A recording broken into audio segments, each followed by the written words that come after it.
এটাতে কি মাপেন বলেন আপনি? খাওয়ার জন্য কি মেপে মেপে খায় নাকি? মেপে মেপে খায়? ভাই আপনি এভাবে ভিডিও করেন না। হ্যাঁ হ্যাঁ, ও পরে উকিল ধরে তুমি টাকাগুলো বের করে নিয়ে আসো ভাই। এই যে আমি ক্যামেরা অন আছে। এটা অন্যায় করে না ভাই, আপনি জানেন যে ও ঢাকায় থাকে। 100 গ্রাম হেরাই। ভাই তুমি কথা বললো না ভাই, একদম তুমি কথা বললো না। হেরাইটা ব্যবসা করলে কেউ বাইরে থবে না, ঘরে বাইরে বাইরে থবে। এটা খাই নাকি? ও একজনের বাবু বলে আমরা। হ্যাঁ রবিন এটারে দেখ। পাওয়া গেছে কিনা তোমার কাছ থেকে? পাওয়া গেছে না যায় নাই এটা বলো আগে, সেটা বলো যে পাওয়া গেছে কি পাওয়া যায় নাই। পাইছো? পাইছি। তাহলে তুমি এই একটা জিনিসের উপর ভালো করে ইয়ে করো যে তোমার এইখানে মাল যদি এইভাবে পাওয়া যায়, তারপরে তুমি যে প্রথম আমাদেরকে যে অযথা এই সেনাবাহিনী, একটু আগে সেনাবাহিনী সম্পর্কে একটু কি বলছিল? হ্যাঁ তারা আসছে না? আসছে তো, তাদের সামনে পাওয়া গেছে তো। মাল কোনো কথা আছে তোমার? মাল সেনাবাহিনী উদ্ধার করছে। মাল কি? তোমার একটু আগে কি বলছো যে সেনাবাহিনী ভাষায়, তুমি কথাটা কেন বলছো? না সেনাবাহিনীর সামনে আসুক, তারা এসে দেখে। আচ্ছা এখন তারা দেখছে, তারা দেখছে তো, তারা পাইছে।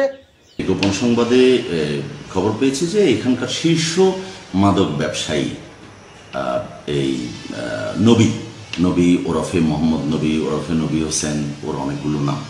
তো সে তার নিজের থাকার জায়গা ছেড়ে সে নতুন আরেকটা ভাড়া বাসায় গেছে এবং সেই বাসায় সে দেদারসে মাদক বিক্রয় করছে সংবাদ পেয়েছি। এবং সে এই যাবৎকালের সবচাইতে বড় মাদক ব্যবসায়ী, শীর্ষ মাদক ব্যবসায়ী। এই সংবাদ পেয়ে আমরা সেনাবাহিনীকে জানাই এবং আমি আজ ভোরে অভিযান করেছি। অভিযান করে আমাদের আসামি আমাদের উপস্থিতি আগমনের টের পেয়ে সেখানে পালিয়ে যাচ্ছিল। আমরা তাকে ধাওয়া করেছি, আমার দুজনকে আমি নির্দেশ দিয়েছি, তারা ধাওয়া করেছে, কিন্তু শেষ পর্যন্ত তাকে ধরতে সক্ষম হতে পারেনি, দ্রুত সে পালিয়ে যায়।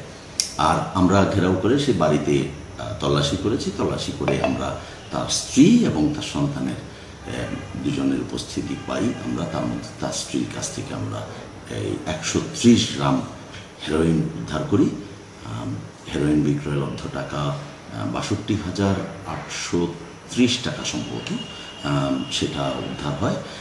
আর অত্যাধুনিক ডিজিটাল দুটো নিক্তি, মানে হেরোইন মাপার নিক্তি, একেবারে খুব সূক্ষ্ম পরিমাণ পর্যন্ত, অনুপরিমাণ পর্যন্ত মাপা যায়, এরকম দুটো সূক্ষ্ম ডিজিটাল নিক্তি উদ্ধার করি এবং মামলার বিষয়টা প্রক্রিয়াধীন আছে।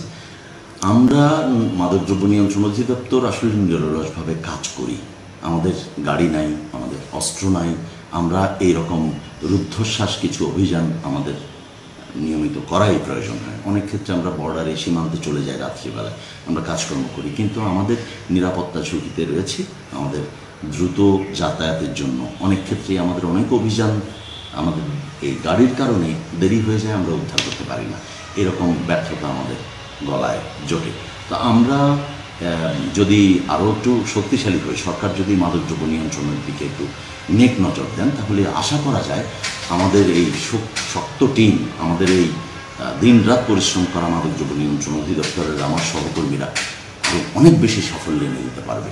এই সাফল্যের সবচেয়ে বড় সুফলভোগী হবে মেহেরপুরের মানুষেরা, যাদের সন্তানগুলো এইভাবে এইসব লোকের পাল্লায় পড়ে বখাটে হয়ে যাচ্ছে, নেশাদ্রব্য গ্রহণ করে নিজেদের জীবন ধ্বংস করে দিচ্ছে।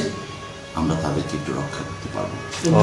উদ্ধার 130 গ্রাম এখানে হেরোইন উদ্ধার হয়েছে।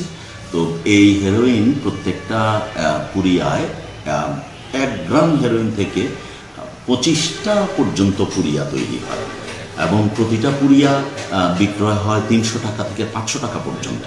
তো সেই হিসেবে আমরা হিসেব করে দেখেছি যে 130 গ্রামে প্রায় 10 লক্ষ টাকার মতো সে মুনাফা বিক্রয় করে।